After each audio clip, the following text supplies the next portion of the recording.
Namaskar. Hello and welcome to PGurus channel. I'm your host Sree Iyer.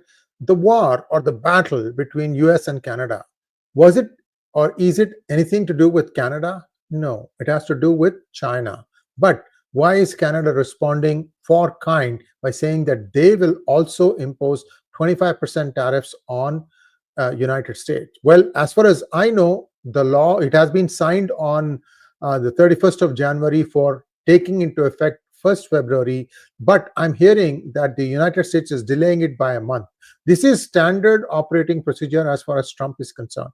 He'll start a meeting with a shocking news to try and put the other side on the defensive, and then he'll start negotiating until he gets what he wants. This has been his modus operandi in the first term, and I think that's what he's aiming for here also. So we have to wait and see when it is that the actual tariffs are going to take effect from the United States side. In the meantime, Justin Trudeau has not been keeping quiet. I'm going to share a video with you on what he did as a response. And then there's a small slide deck on what exactly is the problem. Then I'm also going to tell you, show you a video that took place in December 2024 between Trudeau and 𝗣𝗲𝗍𝗍𝗍, the chief of the opposition. That compelling viewing, so stay till the end, and then we will wrap it up on what I think is going to happen. So here is the first speech by Trudeau. A small request to all of you to please like this video. Here we go.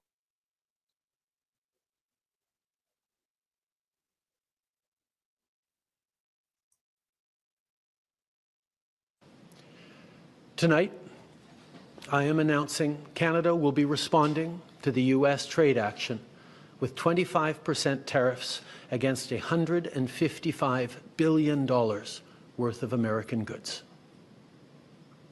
This will include immediate tariffs on $30 billion worth of goods as of Tuesday, followed by further tariffs on $125 billion worth of American products in 21 days' time, to allow Canadian companies and supply chains to seek to find alternatives. Ce soir, j'annonce la réplique du Canada. You get the idea. He was repeating the same thing in French because Canada is a bilingual country. Now, 25% right away. Now let's take a look at the relative sizes of the gross domestic product of the two countries. And this is where I'm starting the slide deck. Let's take a quick look at what are the relative sizes of the two countries and whether this is something that is an attempt by Canada to spite itself on its nose because it doesn't like its face. So you look at the GDP numbers. Canada's GDP is 2.14 trillion. US's GDP is 27.36 trillion. Who needs who more? Now, if Canada were to be a state of the United States, it would be number 4 in terms of GDP in the ranking of the states. Now, so Canada is going to probably hurt more in the short term, but more importantly, why is Canada not saying anything about what it is going to do about fentanyl? This has been the point of contention. Instead of talking about it, Canada is saying that I'm going to impose tariffs on you. They are hoping that there is a big natural gas and crude trade with the United States, that a 25% hike on that will really hit people at the gas pump, and therefore the American people will start getting angry. Then they'll turn against Trump. The surveys will say that his ratings are going down, and that will force Trump to walk back the 25% tariffs. It's not as simple as that, unfortunately. I think Trump has been planning this, and I'm sure he has a way out for this. Remember that US is still sitting on a huge strategic petroleum reserve. It can ride this storm out very easily, in fact. So let's wait and see what happens. But let us take a look at the core problem. I hope you have liked this video by now. So what is the core problem? Remember, for the longest time, you had the poppy cultivation, the opium, and you had all these derivatives, hash, and so on and so forth. These were like the naturally occurring non-synthetic opium derivatives such as morphine that came in 1850s, and then codeine that came in 1880s. Morphine was introduced by Bayer Pharmaceuticals and codeine by Roche Pharmaceuticals. Essentially, these were products that were used to lower the pain that some suffered, especially from cancer and so on and so forth.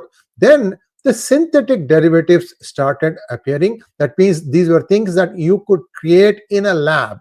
Oxycodone from Purdue Pharmacy in 1990s, and fentanyl, the most dangerous one, Janssen as well as Johnson & Johnson had it in the 1960s. What was the first application of fentanyl? Well, before that, the drugs are causing overdose deaths of 125,000 per year in the USA. I think this number has gone up. It is now close to 300 or 400 a day. So yeah, it's more or less the same. So okay, so you get the number.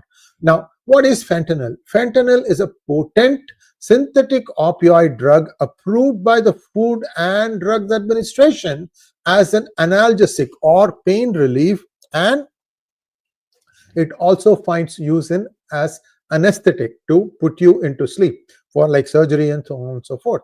Well, according to CDAC or CDC, I should say, the fentanyl analogs were involved in roughly 2,600 drug overdose deaths each year between 2011 and 2012. The numbers have shot through the roof, as a matter of fact. So what is the lethal dose? A 2 milligram, that is 2,000ths of a gram, leads to the death of an adult.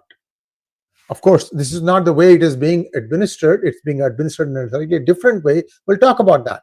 The company Janssen Pharmaceutica first developed fentanyl in 1959. During the 60s, fentanyl was used as an intravenous anesthetic called sublimase. So, people had there is another one, chloroform, and people graduated from chloroform into this particular product called as sublimase. Then it wasn't until the mid-1990s that the fentanyl patch was introduced and could be used in the treatment of chronic pain. Some forms of cancer, while not deadly, can be very painful for the patient. So they had this patch that they could use based on fentanyl that kind of reduce or manage your pain for you. Now, after the introduction of the patch, other ways of delivering fentanyl were introduced. This is where it gets deadly, because there is something called as an actic lollipop. Lollipop is something that you can get at your store, at the end of the street store. Any place you can get a lollipop. How does one differentiate between a standard lollipop and a lollipop laced with fentanyl? Now you see the danger. In fact, this is something, if you're watching from other countries also, you should be really worried about, because lollipops are as commonplace as anything that you can think of. Now, where does fentanyl come from? Most fentanyl in the United States comes from China, and it is coming in 3 different ways. It is coming as coming through Canada, it is coming through United States, and it's also coming through Mexico. I'll show you some maps that will give you a better understanding of what's going on. Now, the way fentanyl is being sent is finished product is not coming in. Most of the time, it's raw fentanyl or the precursors that go into making of the fentanyl. So these things come in distributed form in various ways, and then they are assembled in labs in Canada as well as Mexico to form this deadly fentanyl product. Now, oxycodone is also being laced with fentanyl. So these are all some of the ways in which it is finding its way. So you can see here, and I'm going to give you a bigger picture of this map to give you a better idea of how fentanyl is finding its way into United States. The final market is undoubtedly United States, but along the way, both Canada and Mexico are also facing a lot of drug-related deaths and drug-related problems. Now, fentanyl is in powder form, and pill presses are shipped via mail services like postal service. The powder is processed and mixed with heroin or sold as heroin, or pressed into pills and sold in the Canadian drug market. Some fentanyl products are smuggled from Canada into the United States for sale on a similar scale. The powdered fentanyl are processed and mixed with heroin or sold as heroin or pressed into pills. So these are 1, 2, 3, 4, 5, 6. You see the numbers here. China 111 is the raw form. Then you have 555, which is precursors for manufacturing fentanyl are shipped via mail services. So how many places are you going to open the mail intended for some Joe Blow somewhere in the United States? This is where things get really difficult, right? So these are the different ways in which this is going. You can go back and stop here to sue 1, 2, 3, 4, 5, 6, 7, 8, then go forward to back and forth here to get a full idea about how fentanyl is making its way into India. Not India, I'm sorry, United States. The United States Border Agents seized approximately 200 pounds of fentanyl among other synthetic opioids. In comparison, in 2014, that is 10 years ago, it was just 8 pounds. In fact, this doesn't even talk about the actual number. The actual numbers are huge, ladies and gentlemen. So this is where we stand today. Then what happened? We know that in November 2024, Trump got elected as the president of the United States. Then there was a serious discussion about what Canada was doing to curb fentanyl through its borders on its way to the United States. Here is a very hot discussion between the Prime Minister Trudeau and the leader of opposition, 𝗤𝗄𝗄𝘅. Just watch this one. On the Prime Minister's radical liberalization of hard drugs. He teamed up with the BC NDP to decriminalize fentanyl, crack, and heroin. He lowered jail sentences for mass producers of deadly fentanyl. And 80% of the fentanyl made in Canada is done so using ingredients that are not even regulated, but come right into our country where they're cooked into that poison, now threatening our trade relationship with the U.S. Will he reverse his radical liberal drug agenda to save lives and jobs? He's not there to do the work of delivering based on science, based on compassion, based on a public health approach on dealing with the toxic drug epidemic. He is instead continuing to try to score cheap political points on the backs of the most vulnerable. That's not serious. That's not responsible. What is not responsible is allowing 80% of the chemicals used in fentanyl manufacturing to come in unregulated and legally. What is not responsible is decriminalizing crack, heroin, and fentanyl. And then after you see that it leads to a massive increase in deaths, then 2 weeks ago, he, the Bloc, and the NDP all voted in favor of a committee report to decriminalize fentanyl right across the country at a time when Canadians are dying and our border could be closed. Will the Prime Minister confirm that he has reversed himself and now opposes decriminalization of fentanyl? So you can see that he brought the House up. Everybody was standing and appreciating what 𝗤𝗄𝗄𝘅 was saying. But I don't think Justin Trudeau has done anything. In fact, if you remember, or if you listen closely, he talks about how NDP is also 100% behind this. So Canada is very clear. They don't want to do anything about fentanyl. If anything, they are decriminalizing fentanyl. There are some of you who are spewing venom on the chat here about fixing our own country and all that. Well, US is fixing itself. In fact, it's fixing itself faster than you can blink your eye. But this is a clear and present danger. If you don't stop these things coming in from Canada or Mexico, or actually sure, and Mexico, US will continue to bleed. And the people who are dying are in the prime of their youth. It is an attempt by China, because it is the biggest producer of chemical fentanyl, it is the biggest producer of fentanyl, that it will impose death by 1,000 cuts on the United States. This is the bigger picture here. Which part of this does Justin Trudeau not understand? Does the Mexican president not understand? As a matter of fact, Mexico could have been more proactive and stopped illegals from coming at its southern border. It didn't do anything of that nature. So clearly somebody is in the pockets of someone. And couple this with the revelations of child trafficking, where we are still missing hundreds of thousands of children. and most of them are into drugs, or they're forced into prostitution. Unspeakable things are happening in this great country of United States.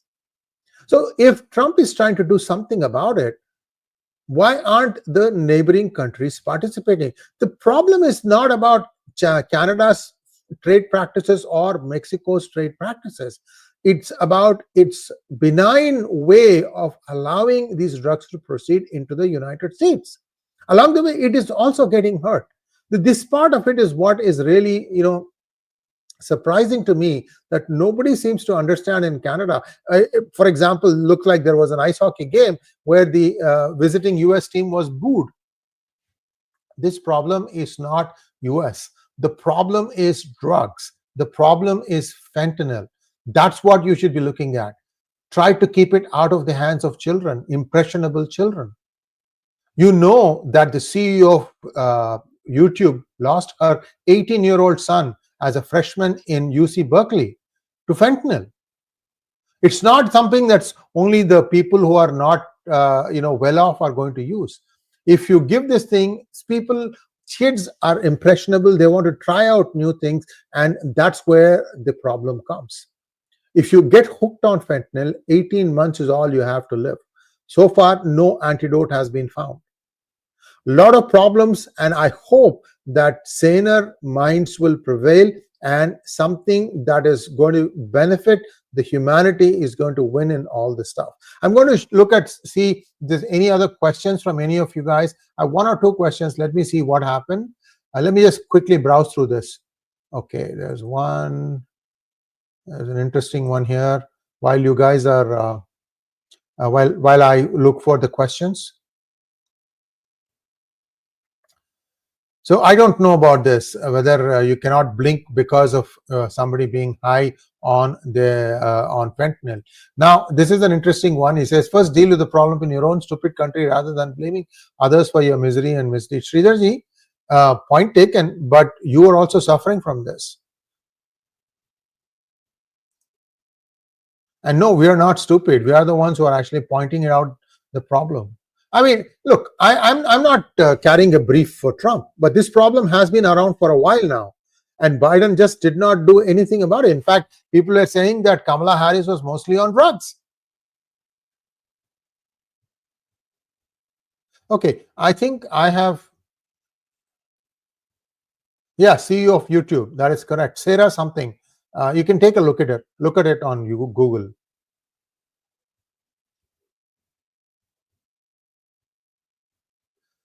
Okay, rest of your shows.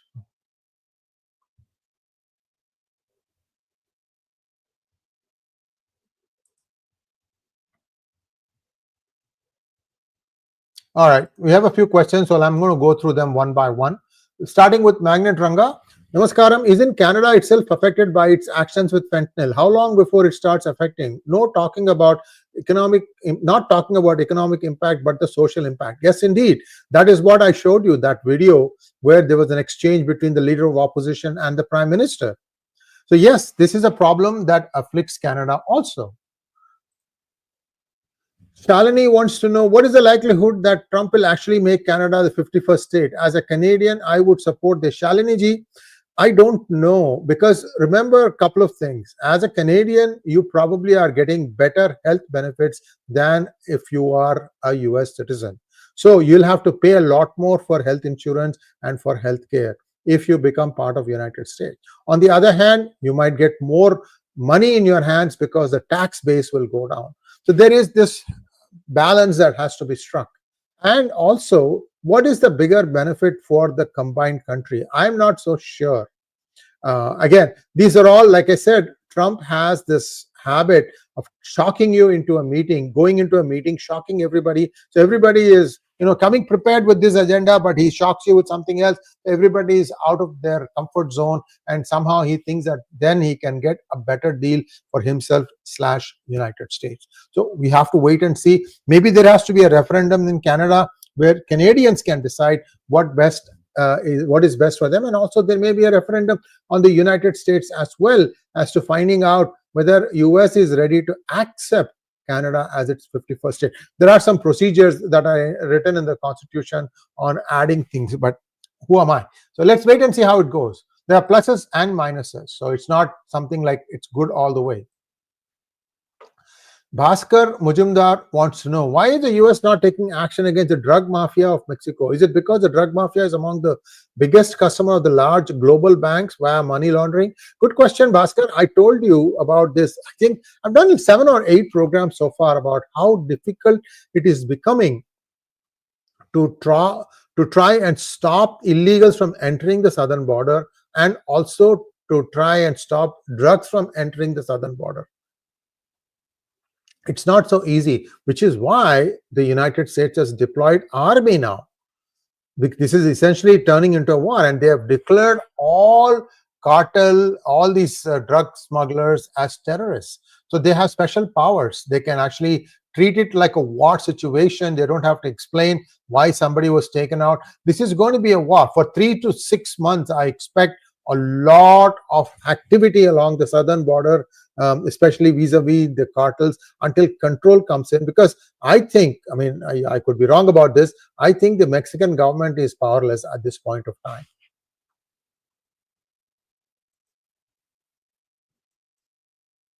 CEO of YouTube, yes, look it up on Google. Sarah something, Sarah something, SARAH. GK wants to know, USAID is the top organization funding all the illegal activities in the world. Then why fentanyl is wrong to export to USA? Good question. Trump has completely shut off that spigot called USAID. Nobody is getting anything from USAID at this point of time. That has been shut off. And of course, there is this lawsuit that is challenging it, but just a couple of days' time, that will get sorted out. I'm sure there will be like an approved list of things that can be frozen, and those that are essential and need to open. This kind of agreement is where they're going to come to. Remember, I told you, and I've been telling this again and again, I would be surprised. I'll be actually happy if 30% of what Trump promises gets actually done. That is how hard it is, because the other side is very entrenched too. They're not going to just like that accept defeat and walk away. Magnet Ranga again, it is believed that Trudeau himself is addicted. How can leaders who are himself addicted stop trade? Magnet Ranga, it might shock you to know that many political leaders these days are on drugs. Many. I can't give you names, and I don't have a kit that I can put in front of, like, for example, a G20 conference, drugged, not drugged, drugged, not drugged, and so on and so forth. So it is a situation now that has developed. It afflicts many people, because this is a very high pressure job these days. Being a prime minister or a president or the head of a country is a very high pressure job. I'm talking about drugs in a very broad sense. I mean, even if it is like, for example, I was joking that Biden, whenever he is clear and precise, he could be on Adderall. So anyway, so these are all things that have become par for the course. Now we'll have to, just give me 1 second, a couple new questions. These are all I'm going to take. I'll stop after this. Hakuna Matata wants to know, will Trump destroy global economy by tariffs? What will save the USD and US citizen from its 36 plus trillion debt? Hakuna Matata, first of all, a lot of the funding to illegals has stopped cold, and cities and corporations are just screaming right now because they were giving a lot of money, just handouts, along with shelter, clothing, and all that money has dried up. So you will start seeing a huge exodus of illegals going back to their country because they just don't have the money. And along the way, they might destroy some property also. You have to be careful. This is what I expect to see happen. And that was the biggest expense item. That will go down. DOGE, on which I'm going to talk about some of the things that were done, which is just mind-boggling. And I'm going to talk about that tomorrow. You will see a researched article about what are all the things that were taking place, how DEI has wreaked havoc in government organization. Just unbelievable. That's all I can tell you. Next question. Balaji wants to know, what happened to the plans of deporting back the illegal migrants back to Canada? Well, some did go there. I don't know what Canada is doing about them. Canada has its own system. They'll have to figure out if they want to continue aiding illegals who are coming in by just crossing this one waterless creek. that separates United States and Canada. I'm told there is a waterless creek that you can just, go in, walk across. On the other side, Canadian NGOs are ready to welcome you with open arms. So good luck. Thanks for watching. Please like, share, and subscribe to our channel. And we'll be back again first thing tomorrow morning with more information.